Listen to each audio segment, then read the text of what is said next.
It is a real privilege for me to bring up one of our board of directors, Sarah Foster, a member at large and also a real important part of the adult community when it comes to PKU. And I would just like to say that I met Sarah about 6 months, I think, after our first child was diagnosed with PKU. And she was really one of those people that made me realize that everything was going to be okay. And that they were going to be able to live a life full of opportunity and have all the choices available to them that every child deserves in our country. And Sarah also was one of the very early persons that really helped to bring this conference together. And she was the one who chose this site for us and has really been a partner with me and with Tara and Kathy as we planned this event for you. And I do have to say that, I mean, this is a first-class event.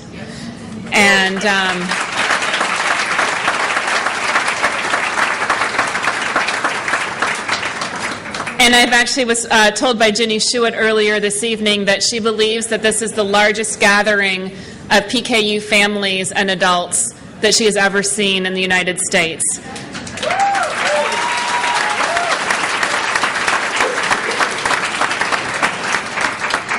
So please welcome me in joining Sarah, who is going to give our introduction to our keynote speaker.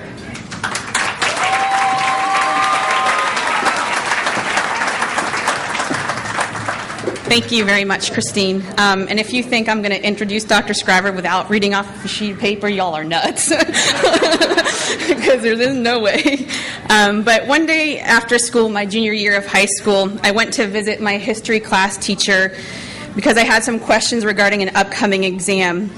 And I think I probably annoyed him a little bit with all my questions because in his annoyed state, he said something that I will always remember. He said, "I really don't care that you know the answers to the questions on the test." He said, "I care that you know how to find the answers." In an age when the question was still in question, much less were there any materials with which to use to find the answers, with his books, journal articles, essays, and his undying passion and love for medicine and education, Dr. Scriver has played a major role in establishing the field of modern biochemical genetics, and he has helped a generation of geneticists know how to find the answers, as well as provided them the materials with which they needed to better answer the question on the PKU test we all call life. If one thinks one of the talks I had the pleasure of hearing Dr. Scriver give several years ago, he showed a beautiful photograph of a forest in which there was an errant red maple tree that stood out in a blaze of fall crimson in the autumn sun amid a sea of green. And in many ways, I think it's fitting for Dr. Scriver to have used a photo of a red maple tree, not only because he's Canadian, but because throughout his career, he has taught us to look at the proverbial larger picture of the forest for the trees, but also to dig beneath the surface and to look at the root system of the tree and to explore the structure of the system and how the structure affects the tree, as well as the ecosystem of the forest as a whole.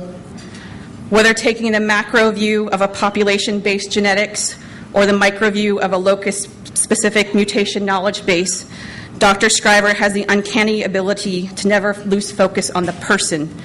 And because of that, his work has allowed those of us with PKU to shine in the sun like the red maple tree of his homeland. I don't know Dr. Scriver very well, but it's especially compared to those who call him friend, the colleagues and students who have worked with him throughout the years, or his patients who have benefited from his wisdom and personal kindness. But I do know him to be a very humble man. So perhaps it is fitting that the biggest compliment I can pay you is a very simple one. It's probably not great to admit you're a geek in front of a whole room of people, but in my travels I've stopped at medical school libraries from Albany, New York to Salt Lake City, Utah, and many points in between to get a copy of your journal articles and essays that I couldn't find online so that I could read them to carry out the lifelong exploration that began as a teenager in Waterville, Maine, to know how to find the answer and to know this place for the first time, but also primarily just purely for the simple pleasure reading your work has provided me, even as a lay person. It is my great honor to introduce to you tonight the keynote speaker this evening. He is one of my personal heroes, as well as one of the recipients of this year's PKU Hero Award, Dr. Charles Scriver. I think it would be better if I just sat down, because whatever I do now will disappoint you compared to that. Thanks so much for that wonderful description of me. Zipper, did you recognize the person? And I do have a second chance to say something later on, so I will save some of the things that I'd like to say at the moment for that moment. And I will get on with the keynote address. Have I got a slide here? Yes. Lucy comes up and says, "This is my report on mountains." She says, "Mountains are so you can climb to the top and see where you have been." Now, this is one of those advanced technical papers. She then says, "Do you think I went into too much detail?" Charlie Brown says, "No, I'm sure the teacher will appreciate your research."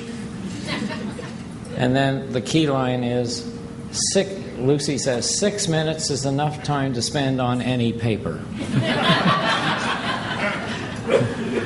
I never learned the lesson.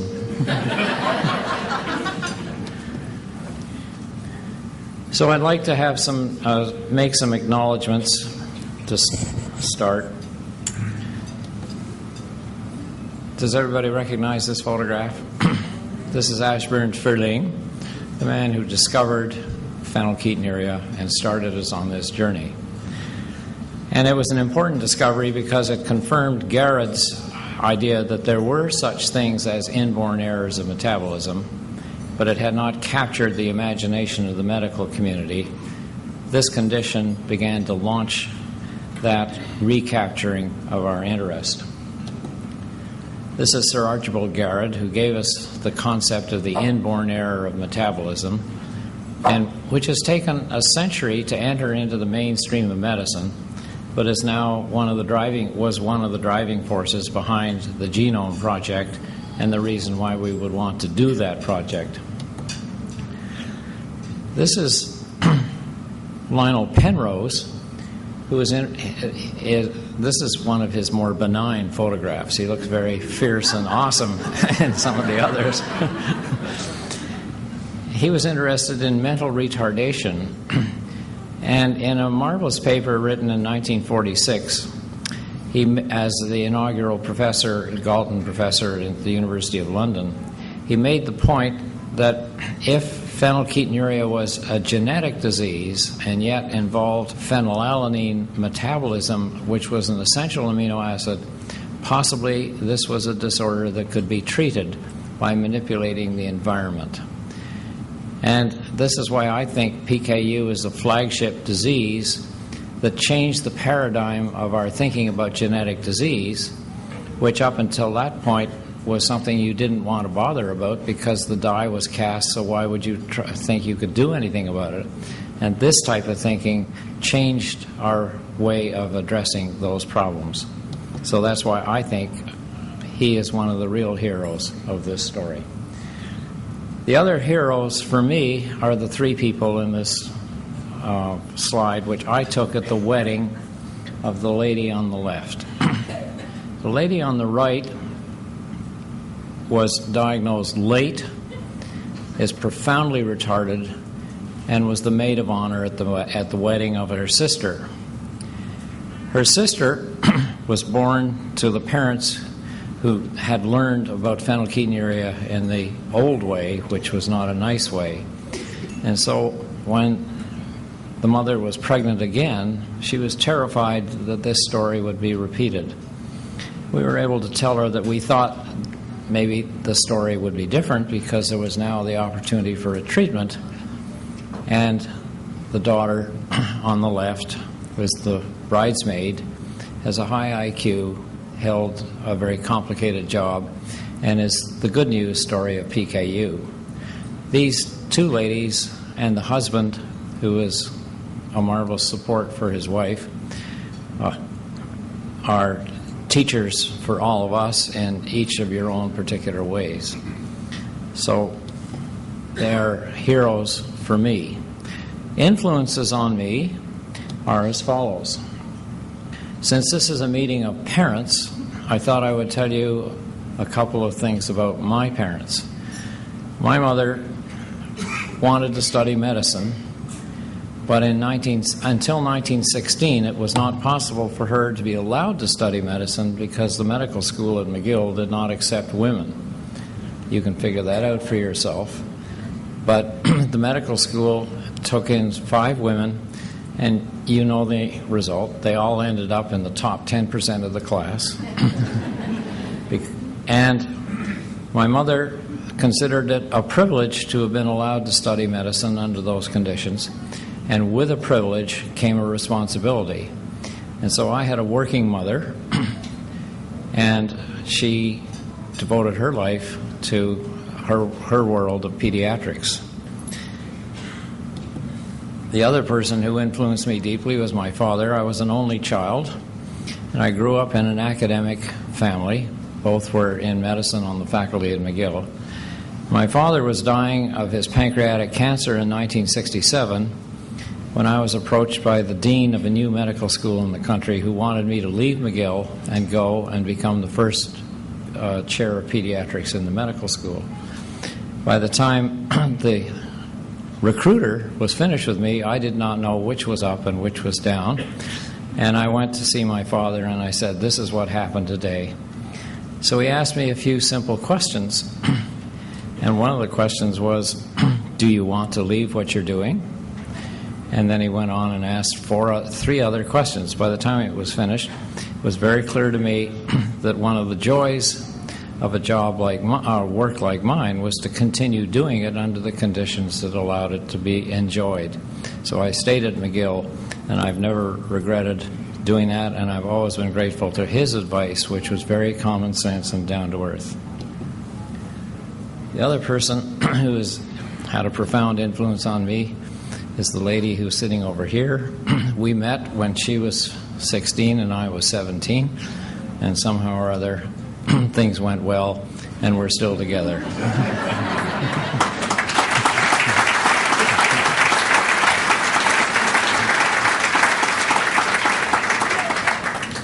See?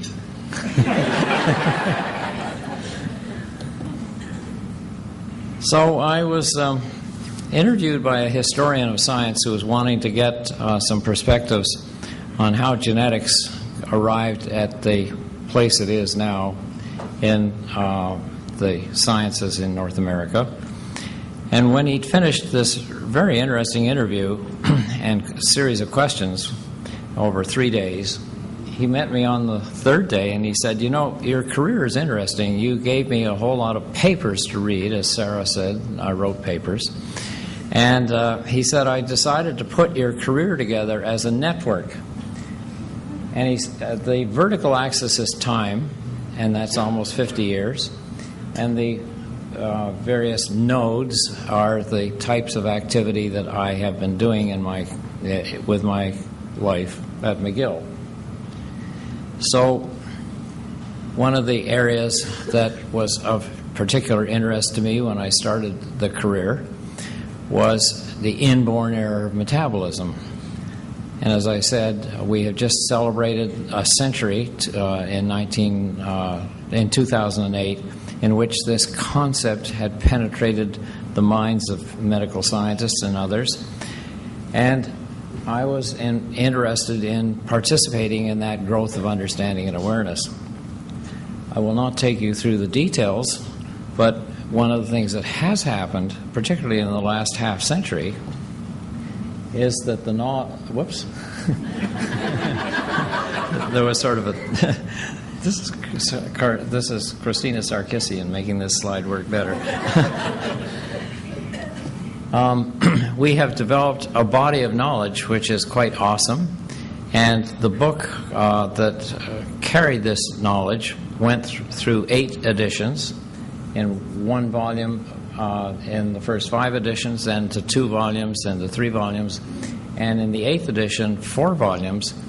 And one cannot imagine that being kept up in the print world of today. So this book has gone online, and this was one of the early things that examples of what one can do with knowledge in medicine.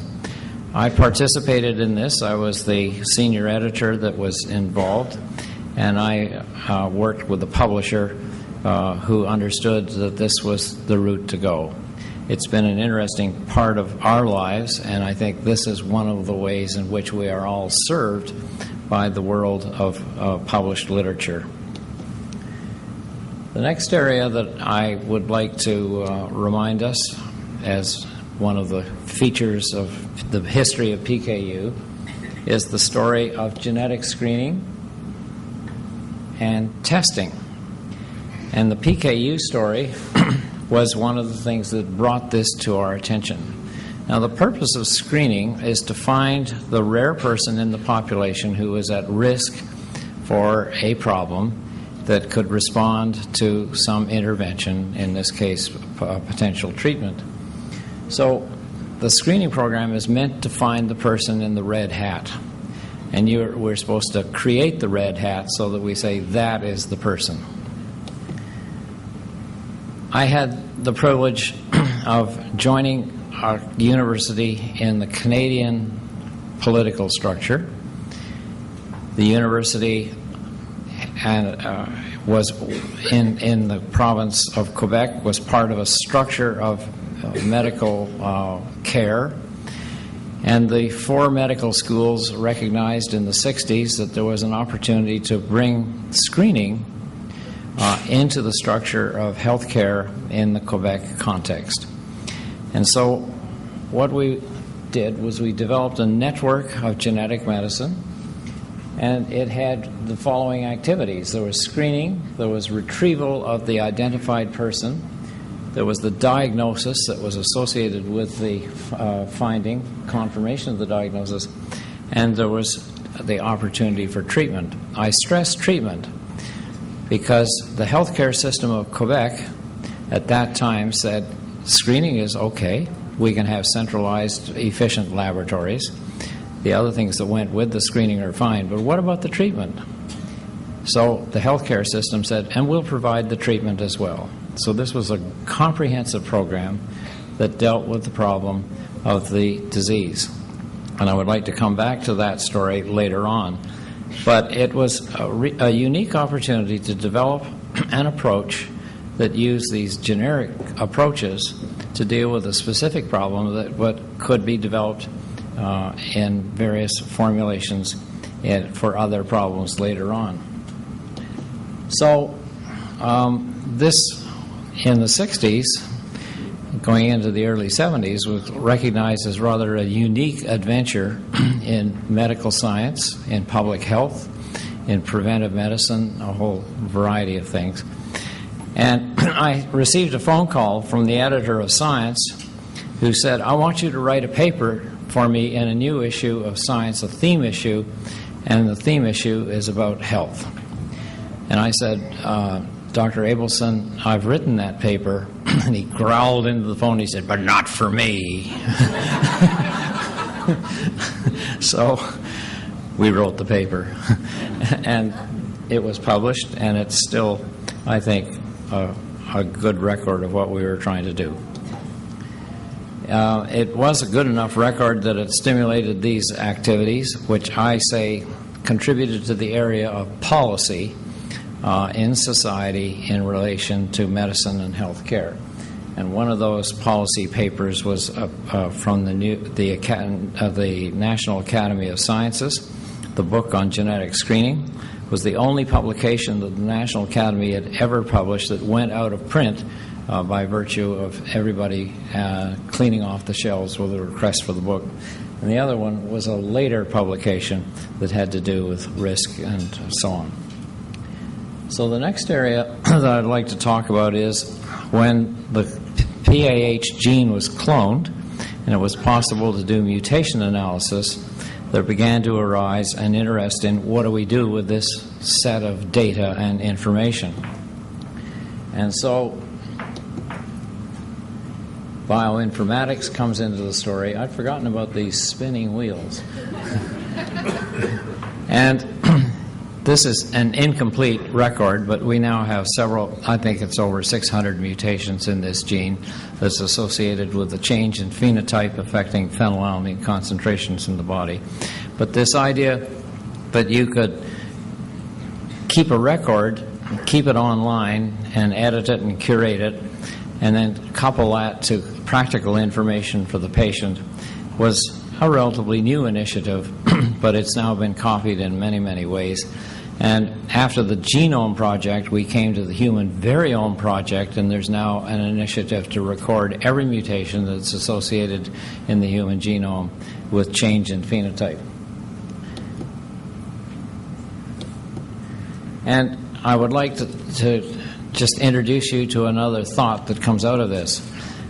Being interested in the fact that the history of the population is the history of the mutation, what can you learn from the history of the mutations that you're looking at?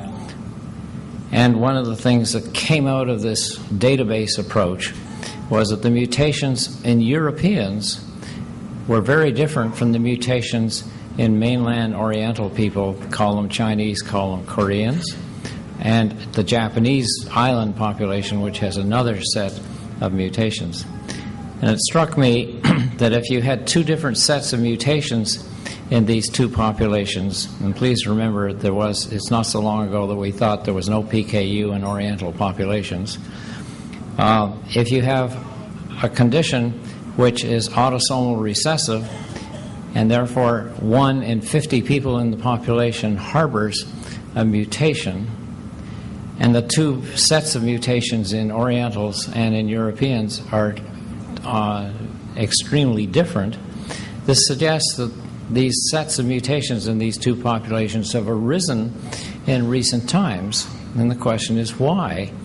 And why have they risen to the frequency that they're 1% of the mutant alleles at this locus? And the answer may be that there is some mysterious benefit from this. So the remaining question is, since we all came out of Africa, is there any evidence that PKU is prevalent in African populations? They have not been screened, so we don't know the answer to that question. So the last major project that I did, other than the one that I'm doing working with Ray Stevens at present times, is to look at the frequency of PKU in African populations. And I don't know if any of you have kept up with that, but it's 1 order of magnitude less than what it is in Europeans and Orientals. So it says PKU did not originate in the source of our population, and it's a new set of mutations that have emerged in the population. And one of the things that comes to mind is that the PKU mutations in humans confer a selective advantage. And so this is another example of that story that we now accept with thalassemia, with sickle cell, that in fact it's a good news story in the heterozygote level. And if I had the time and the initiative, I think my last project would be, I would like to test that hypothesis using the new HapMap approaches and other things to try to answer the question, are the PKU alleles in the human population actually a selective advantage unless they're in double dose? And if any of you want to do that work, it would be, I think, a useful project.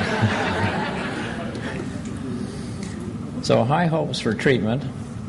Cure, I don't think we will see a cure in the lifetime of the people in this room, because that requires changing the genome at the site.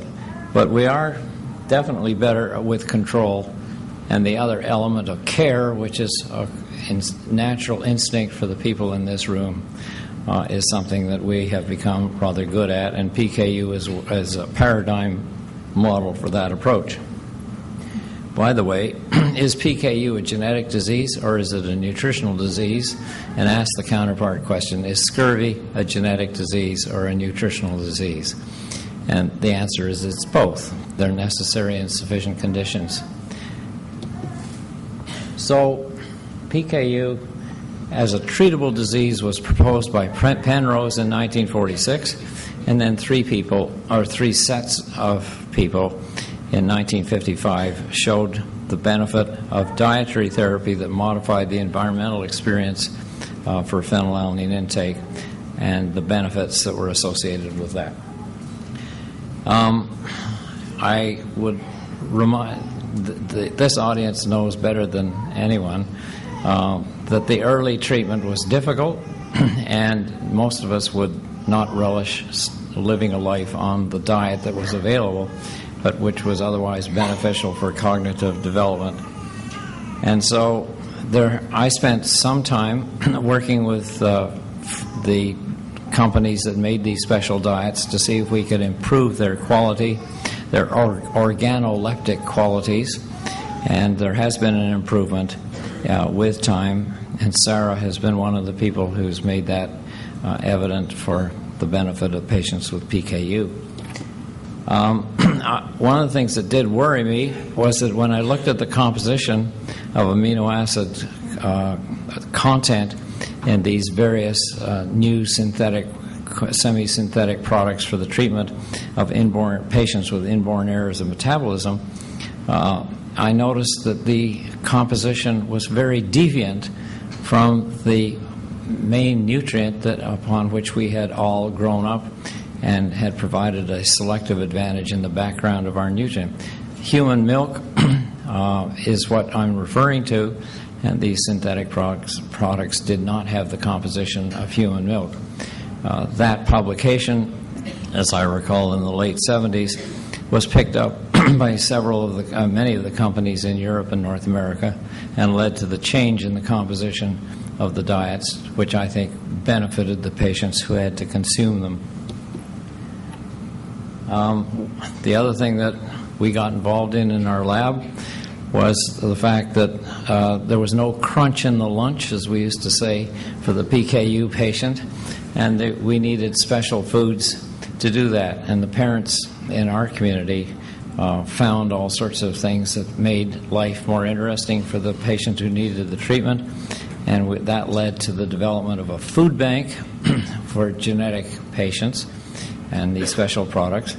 And since that led to commerce and so forth, we had a minister of health in our country who was interested in working on this problem, and we developed this national concept of the food bank, which other places have in one way or another tried to emulate. Again, it was possible to do this in our healthcare system, which was uniform and universal. Other approaches to the treatment of PKU. I must move faster. Dealing with missense mutations. In the PKU case, 2/3 of the mutations that affect the function of the protein are missense. One amino acid is replaced by another, and this leads to an unstable protein structure.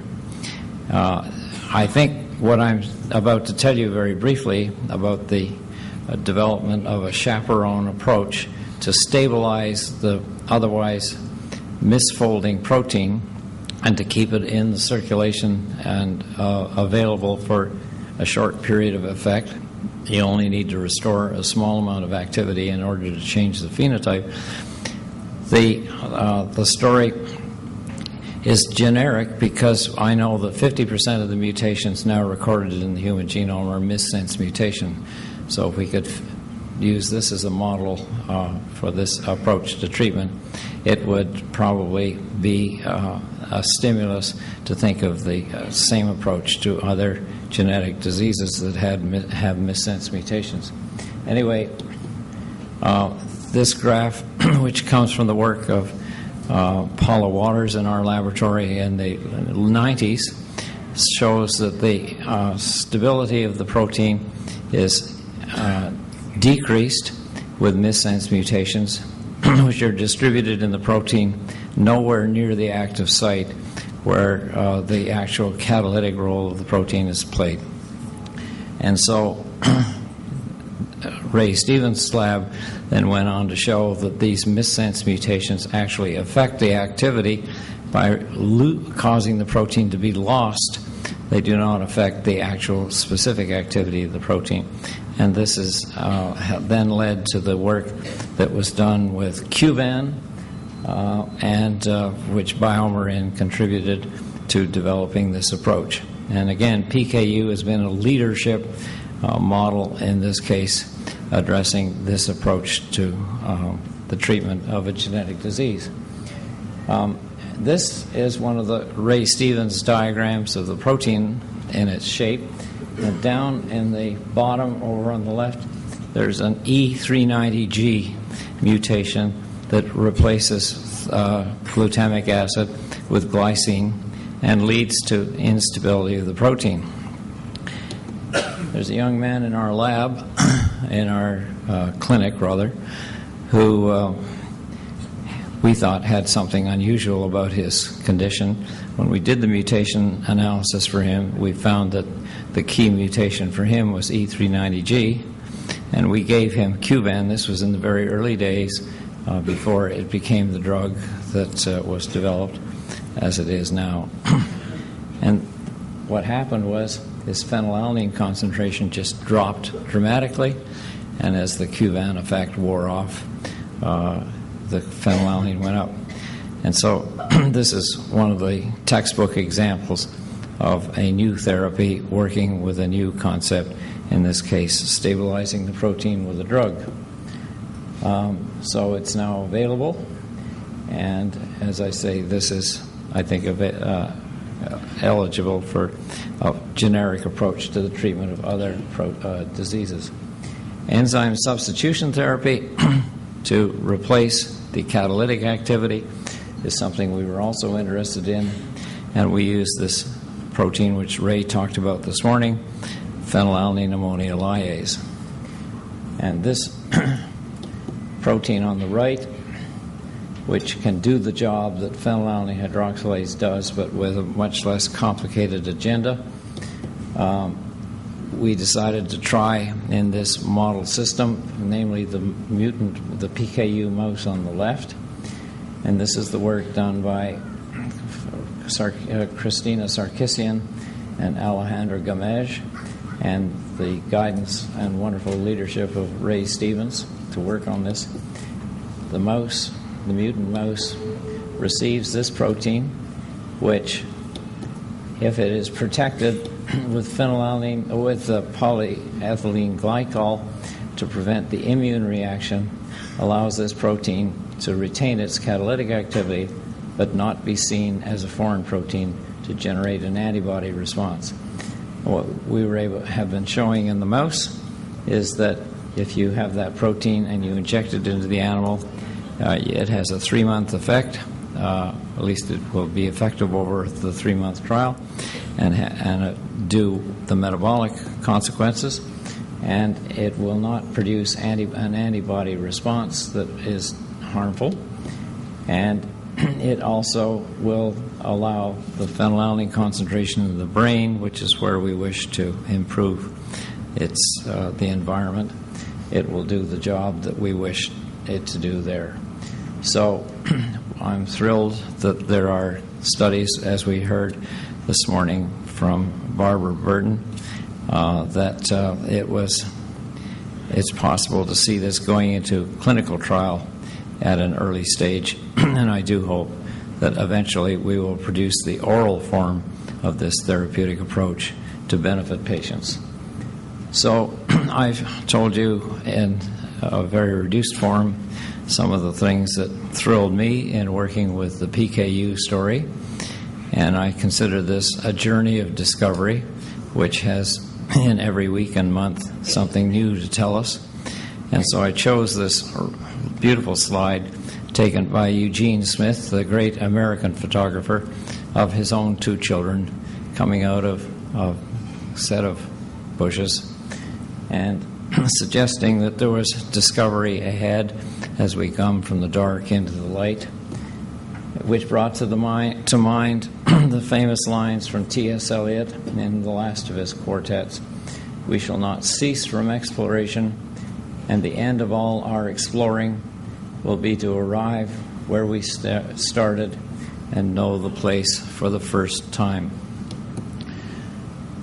Ashburn-Ferling must be very happy with your progress and what you have catalyzed. And these people are very happy and hope that the next generation. So we have been talking about knowledge. I wish to end with 5 descriptions or 5 classifications of knowledge which have influenced me. There's the unknowable. If we agree that there is an unknowable, it will keep us humble. There's the unknown, and that's what science addresses, wishing to make an assault on our ignorance. The known is what we use in every day in caring for our lives and our work. But then there are 2 other classifications, of which there have been examples in recent years which I think are not admirable. One is, I don't want to know, and you people are driving us to never take that position because we do want to know. And the last form is the forbidden, thou shalt not know, and that helps no one. Thank you.